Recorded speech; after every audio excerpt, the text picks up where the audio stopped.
નમસ્કાર દર્શક મિત્રો, આપ નિહાળી છો સાઈ ગ્રુપ મીડિયા હાઉસ દ્વારા સંચાલિત નવસારી લાઈવ અને ઝટપટ ન્યૂઝ। અને આજે જી હા, જનતા જનાર્દને પોતાનો નિર્ણય જે આપી દીધો છે એ આજે રજૂ થવા જઈ રહ્યો છે, અને જેના કારણે લઈ શ્રી સ્વામિનારાયણ ઇન્ટરનેશનલ સ્કૂલ ખાતે નવસારી મહાનગરપાલિકા, કારણ કે 100 વર્ષની નગરપાલિકાના શાસન બાદ પ્રથમ વખત બનેલી મહાનગરપાલિકામાં જનતા આજે પોતાનો નિર્ણય જે આપી ચૂકી છે એની જાહેરાત કરવામાં આવશે, અને જેના કારણે લઈ અને અહીં જ્યારે 1 થી 13 વોર્ડના તમામે તમામ ઉમેદવારો જે ખરા જેનું ભાવિ ઓલરેડી સીલ થઈ ચૂક્યું છે એની ઘોષણા કરવામાં આવશે, જેને લઈ અને ચુસ્ત પોલીસ બંદોબસ્તની સાથે જ તમામ અધિકારીઓ, ચૂંટણી અધિકારીઓ જે ખરા એ પોતપોતાની જવાબદારી માટે સજ્જ થઈને આવી ચૂક્યા છે।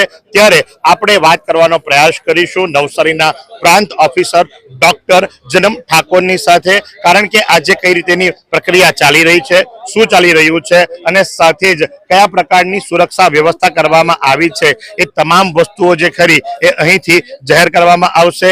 એક ફોન આવ્યો અને ત્યારબાદ પ્રાંત અધિકારી જે ખરા એ થોડા વ્યસ્ત થઈ ચૂક્યા છે, બાકી સીધા આપણે એમની સાથે વાત કરવાના હતા, પણ હાલ તમે જુઓ છો એ પ્રમાણે કે ગેટ પરથી જ સઘન સુરક્ષા વ્યવસ્થાની શરૂઆત કરી દેવામાં આવી છે। મેટલ ડિટેક્ટિવ હોય કે ત્યાર પછીથી ફાયરની ગાડીઓ હોય કે 3 લેયરની અંદર જે કહેવામાં આવ્યું હતું કે સિક્યુરિટી રાખવામાં આવશે, સુરક્ષા કવચ રાખવામાં આવશે, અને એ જ પ્રમાણે તૈયારીઓ સંપૂર્ણ થઈ ચૂકી છે। પોલીસ સ્ટાફથી લઈને તમામે તમામ અધિકારીઓ, ઓફિસરો જે ખરા એ પોતાની ફરજની ઉપર આવી ચૂક્યા છે, અને હાલ જે ખરા તમે જુઓ છો એ પ્રમાણે કોઈ પણ પ્રકારની ગાડીઓ અંદર રાખવામાં નથી આવી, તમામ વાહનો બહાર રાખવામાં આવ્યા છે। સાથે જ સામેની સાઈડે એક સભા મંડપ બનાવવામાં આવ્યો છે, જ્યાં LED સ્ક્રીન પણ રાખવામાં આવી છે, અને જ્યાંથી લોકો જે ખરા અથવા તો જે સમર્થકો ખરા, ઉમેદવારો જે ખરા એ બહાર રહીને પણ જો પોતાનું ભાવિ શું પ્રજાએ નક્કી કર્યું છે એ જાણવું હોય તો જાણી શકે એમ છે। અને આ મુખ્ય માર્ગ પરથી પસાર થતી સ્કૂલ છે, માટે કરી તો સાથે જ આપણી સાથે જોડાઈ ચૂક્યા છે નવસારીના પ્રાંત અધિકારી ડોક્ટર જનમ ઠાકોર સાહેબ।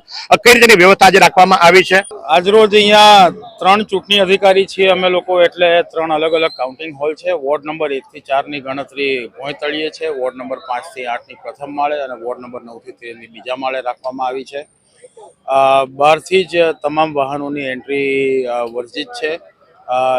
ઉમેદવાર, મતગણતરી એજન્ટ અને ઉમેદવારના ચૂંટણી એજન્ટ અને કાઉન્ટિંગનો સ્ટાફ આ સિવાય કોઈની પણ એન્ટ્રી અલાઉડ નથી। પ્રેસ મીડિયા માટે એક અલગ રૂમ રાખવામાં આવેલ છે, એમને માટે વ્યવસ્થા રાખવામાં આવેલ છે। જે પણ ચૂંટણી એજન્ટ કે ઉમેદવાર છે એ લોકો ચૂંટણી અધિકારીની બાજુમાં સ્ટેજ પર જ બેસવાનું રહેશે, એ પ્રમાણે એ લોકોને સૂચના આપવામાં આવેલ છે।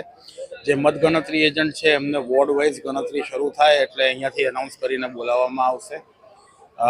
બાકી મોબાઈલ ફોન કોઈના અલાઉડ નથી, ફક્ત ચૂંટણી અધિકારી જ એમનો મોબાઈલ લઈ જઈ શકે, એટલે બીજા બધાના મોબાઈલ ફોન સહિતનું અહીંયા સ્ટ્રિક્ટ પોલીસ બંદોબસ્તથી ચેકિંગ ફિસ્કિંગ કરી અને બધાને પ્રવેશ આપવામાં આવે છે।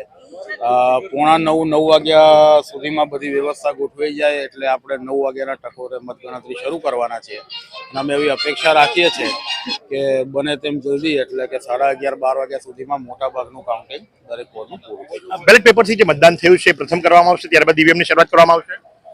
હાજી, નિયમ અનુસાર જે પણ વોર્ડ વાઇઝ ગણતરી શરૂ કરીએ છીએ એમાં સૌપ્રથમ ટપાલ મતપત્રો દ્વારા આવેલું મતદાનની ગણતરી પૂરી કરવાની, અને એ ટપાલ મતપત્રની ગણતરી પૂરી થાય પછી જ ઈવીએમની ગણતરી શરૂ કરવાની।